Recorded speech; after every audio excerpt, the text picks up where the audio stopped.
आपसे हम पूछे फल खाया जाता है कि पिया जाता है? बोलो खाया जाता है। तो भागवत जी खाई जाएंगे कि पी जाएंगे? बोलो राधे राधे। तो कहा पिबत भागवतम रसमालयम्। किसी व्यक्ति ने कहा एक स्वर्णकार था, उसने अपनी दुकान में 2 मूर्तियां बनाई पीतल की, बिल्कुल एक ही आकृति है मूर्तियों की और एक ही वजन है। 500 ग्राम की 2 मूर्तियां तैयार की। लेकिन स्वर्णकार ने दाम अलग अलग रखे। एक मूर्ति के 50 रुपए और दूसरे के 500 रुपए। पूछा गया कि भैया 50 रुपए वाली मूर्ति कौन सी और 500 वाली कौन सी है बताओ। अब तो बड़ी विडंबना, क्योंकि देखने में भी बिल्कुल एक जैसी, कलर भी एक जैसा और वजन भी आकृति भी एक जैसी। बड़ी विडंबना। तभी एक संत आए, और संतों का तो काम ही होता है भैया, नीर क्षीर विवेकी इति संतः। संत वही है जो जल को और दुग्ध को अलग अलग कर दे। संत ने एक सुतली मंगाई और सुतली को बटना प्रारंभ किया, और बट करके जो पहली 50 रुपए वाली मूर्ति है ना, उसमें सुतली डाली और महाराज इस कान से डाल दी और उस कान से बाहर निकल आई। बोलो राधे राधे। संत ने कहा भैया हो गया निर्णय, ये 50 रुपए वाली मूर्ति और दूसरी महाराज 2 मीटर की सुतली, पूरी की पूरी सुतली मूर्ति के अंदर समा। संत ने कहा भैया ये 500 रुपए वाली है। तो ध्यान देना भैया, कहने का अर्थ केवल इतना है कथा समझाने का कि आप यदि सुनते हैं कथा और इस कान से सुनिए, इससे बाहर निकाल दी तो उसका कोई महत्व नहीं है। महत्व तो केवल इस बात का है कि आप सुन करके हृदयंगम कितनी करते हैं कथा, हृदय में कितना उतारते हैं आप बात को। सुनने तो बहुत आते हैं, लेकिन जो अपने चरित्र में उतारे, जीवन में उतारे, महत्वपूर्ण तो वही है। आज तो महाराज इधर सुखदेव जी को भी कथा सुना रहे हैं। सुखदेव जी परीक्षित जी को सुनाने जा रहे हैं, और इधर सूत जी महाराज सौनक आदि 88,000 ऋषियों को सुना रहे हैं, और इधर सनक सनंदन सनातन सनत कुमार चारों भैया बद्रीनाथ धाम में नारद जी को भक्ति महारानी सहित कथा का रसपान करा रहे हैं। और महाराज अब तो भगवान की कथा दिव्य अमृतमयी सुनाई गई, और जैसे ही भक्ति महारानी को कथा सुनाई तो महाराज होना क्या था, जैसे ही 7 दिवस पर्यंत कथा संपन्न हुई तो अब तो ज्ञान वैराग्य दोनों के दोनों खड़े हो गए, झूम करके नाचने लगे। बोली भागवत भगवान की जय। चल रे हंसा अमर लोक को, यहाँ कोई नहीं तेरा है, और जग वालों का हुआ अंधेरा, और अपना हुआ सवेरा।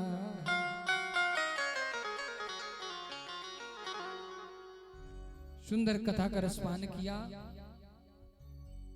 और जैसे ही भक्ति महारानी ज्ञान वैराग्य ने कथा सुनी तो तीनों के तीनों महाराज भक्ति महारानी तो जोर जोर से झूम झूम करके नृत्य करने लगी, झूमने लगी भक्ति महारानी, और ज्ञान वैराग्य भी खड़े हो गए। तब नारद जी ने पूछा महाराज एक बात और पूछनी थी। भक्ति महारानी ने कथा सुनी, ठीक है कोई बात नहीं, अच्छी बात है, लेकिन कौन सा व्यक्ति कथा सुने जिससे उसका उद्धार हो जाए? कितना निकृष्ट से निकृष्ट व्यक्ति कथा सुने कि उसका उद्धार हो जाए। सनकादिक ऋषि बोले भैया ये मानवा पाप कृतस्तु सर्वदा। सूत जी कहते हैं ऋषियों सुनो, जिसने अपने जीवन में कभी भी कोई भी पुण्य कार्य न किया हो, पाप कृतस्तु सर्वदा, सदैव पाप ही पाप किए हो। सदा दुराचारता विमार्ग, और सदैव दुराचार के मार्ग पर चलता हो। और क्रोधाग्नि दग्धा कुटिलाश्च कामिना, लेकिन सप्ताह यज्ञेन कलौ पुनन्ति ते। अगर जीवन पर्यंत जिसने अपने पाप ही पाप किए हो, दुराचार के मार्ग पर चला हो, क्रोध रूपी अग्नि में दग्धायमान हो, जलता रहा हो, कामी हो, कुटिल हो, अज्ञानी हो, लेकिन भगवान की यदि कथा 7 दिवस पर्यंत बैठ करके सुनेगा तो उसका कल्याण सुनिश्चित है, इसमें कोई संदेह नहीं है। ये भागवत जी कह रहे हैं, प्रमाण है। बोले महाराज कोई ऐसा व्यक्ति है जिसने कथा सुनी हो और डर गया? बोले है ना। एक पंडित जी है, उनका नाम है आत्मदेव पंडित जी।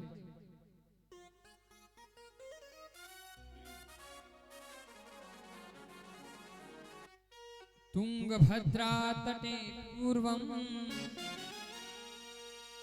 तुंगभद्रा नदी के किनारे अभूत पत्तनम उत्तम, एक उत्तम नगर का सुंदर नगरी है, उत्तम नगर है उसका नाम।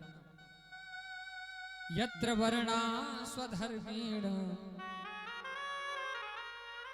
एक ब्राह्मण रहते हैं तुंगभद्रा नदी के किनारे, बड़े ही पवित्र आचरण वाले ब्राह्मण हैं। त्रिकाल संध्या वंदन करते हैं, भगवान का भजन करते हैं, लेकिन उनके जीवन में सारी सुविधाएं तो हैं, एक कष्ट है कि उनके घर में कोई संतान नहीं है महाराज। बहुत बड़ा कष्ट। एक बार तो आत्मदेव पंडित जी ने संकल्प ले लिया महाराज, अब तो वन में जाएंगे और जाकर के अपने प्राणों का अंत कर देंगे महाराज। और जैसे ही वन में पंडित जी पहुंचे,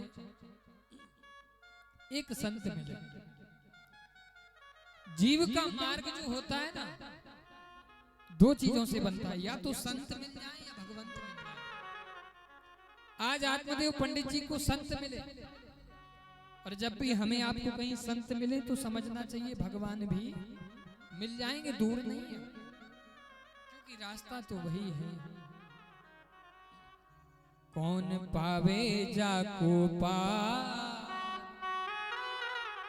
कौन पावे जाको पार, प्रेम नदिया की सदा उल्टी बहधार। कौन पावे जाको,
बोली भक्तवत्सल भगवान की जय हो। आज आत्मदेव पंडित जी को संत मिलन हुआ। जब संत मिलन हो जाता है, भगवंत मिलन हो जाता है। जब जीवन में संत मिल जाए तो सोचना चाहिए कि भगवान भी कृपा करेंगे। पंडित जी ने जैसे ही देखा संत हैं तो सबसे पहले प्रणाम किया। जब भी हमें कभी मार्ग पर किसी भी स्थान पर संत मिले सबसे पहले उनके चरणों में वंदन करना चाहिए, क्योंकि आशीर्वाद जो कार्य करता है हो सकता है मंदिर जाने पर भी वो कार्य ना बने जो आशीर्वाद से हो जाए। आज आत्मदेव पंडित जी ने